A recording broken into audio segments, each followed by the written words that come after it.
for it. It came from a being. But from that source of that being, it does not go off.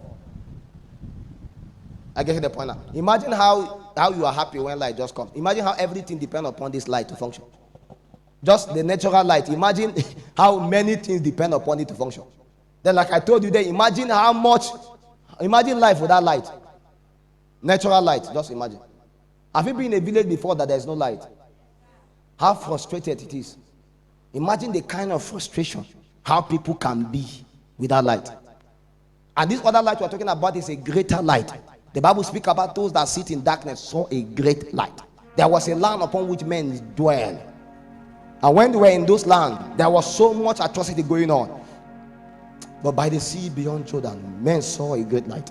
And immediately they saw that great light, they left who they call their papa and they begin to gravitate towards the light. That was what happened. Immediately when Jesus appeared, all the disciples of John the Baptist ran away. Do you know why? They gravitate naturally towards light. That's why sometimes if there's no light in your house for so long, you will go and look for where there's light, because there are things that you need to do. Existence cannot be made possible except by the agency of light. So if our physical existence depends upon light to survive, how much more the confines of our spiritual existence? Our component and element in the spirit can only be maintained in the ecosystem of light. And any believer that does not know how to maintain that structure cannot work with God. If you find God far from you, check again. Darkness has engrossed you. You have become the citadel of the devil. And it's simply because you have allowed the devil pervert you, because that was not your nature.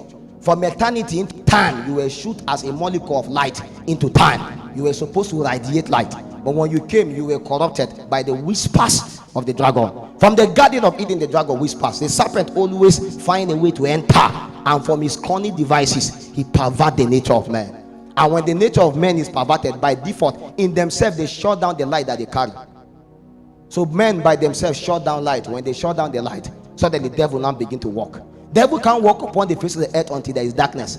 That's why the level of carnality will continue to increase in every quarters, so that a time will come, demonic spirit can just walk like this and men can see them. Every demonic spirit needs certain level of darkness for them to be visible. The same way every angelic spirit needs certain level of light for them to be visible. We have gathered before and prayed to a point where all of us came into unison in oneness in the spirit. It was possible for angels to come and sit among us, and they are visible. It's not because they want to sit among us, they have been there all through, but the level of darkness has made us not to be able to see them. So when we ascend a place in light, so that they will not see like them, all of us will become like equal. And that is what will happen in heaven, because heaven there is a confines of light. The Bible said at the tail end, in the New Jerusalem, there will not be the sun, because the sun itself will be looking for where to hide, because there is a light that will shine, and the sun will be like darkness. So the stature of an angelic being, the stature of even the celestial creature, is upon the content of light they can carry. When God begins to create, he creates terrestrial, he creates celestial. But in the realms of the celestial, what was hidden inside of them is light. And every one of them carried diverse degree of light, so that they can be able to function when they appear before God. So the degree to which an angel carry light, to that degree to which he carry glory. So you see the Bible speak about the greater light, the lesser light, and all of them have ability to rule. So one of the stature of a believer is to grow in light.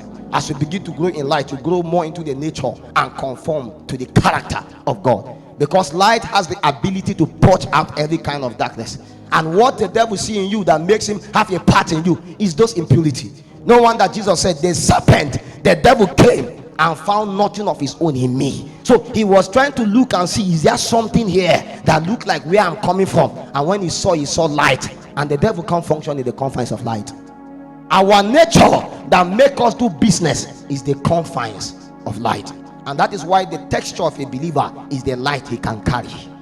One of the greatest attack of the enemy over your life is to pervert that your light, so that if you pervert that light, you will come to a point where you cannot function effectively with God. It's not because you don't want to, you cannot. There is a nature that is already corrupted, and because that nature is corrupted, you try, you cannot. It's part of the nature of a believer as a shining light. So when we saw one among, according to your anchor scripture, John the Baptist, John chapter 5, we saw John the Baptist bear witness John chapter 5 from 32. Say, there is another that beareth witness of me, and I know that the witness which he beareth of me is true. Why so much will it be so true that the witness of John the Baptist is true? There were many people that bear witness. That means there are those people that their witness is false. It's possible to have those that bear false witnesses, but there is one that bear witness, and the Bible testifies that his witness is true. Why? Went further to say, yea, sent unto John, and he bear witness unto the truth. But I received not the testimony from man, but the things which I say, that ye might be saved. The Bible says he was a burning and a shining light, and ye were willing for a season to rejoice in his light. But by the time you advance, you are going to realize that as much the light that John the Baptist bear is not sufficient enough compared to the light that is to come. That means John the Baptist himself was a foreshadow. It was a shadow. As powerful as that light is, do you know shadow is also another level of revelation? The Old Testament, as we call it, is a shadow of the New Testament. Is that true? But the Old Testament itself carry a light that sustained our fathers of old. But if you dwell in that confines of that existence, how much can you function? What you call Quran is a light. What you call Gita book is a light. The wisdom that men have is a light. Plato has a light. Socrates has a light. Albert Einstein has a light. All those inventions of science have light, but the degree of light has their capacity and their limit. And that is why a day came that something beyond them confronted them, and they discovered that they dwell in the confines of darkness. Because in a day where the light cannot deliver you in the corridors of darkness, it means you need a greater light. You don't know. In the day the deliverers need a deliverer, it means that the deliverer is actually dwelling in darkness. So in the days when the same thing that beclouded the inventors cannot keep them, in that day they now realize that it's a knowledge they know, but that's a knowledge they don't know. And what killed them was what they do not know. And what will kill you actually came from an advantage of darkness. My brother, the things you know does not have the ability to be glad you. It's the things you don't know. All of us are victims of our ignorance. So the goal of God is to bring you from darkness into light. And it doesn't matter how much you dwell in light, you must see greater light. And that is why anytime you appear in the corridors of heaven, suddenly there is a purging, a purification that happens. Why? It's because everything you think you know becomes vague. Have you ever appeared before heaven before? Heaven does not clap for you. They will look upon you and judge you.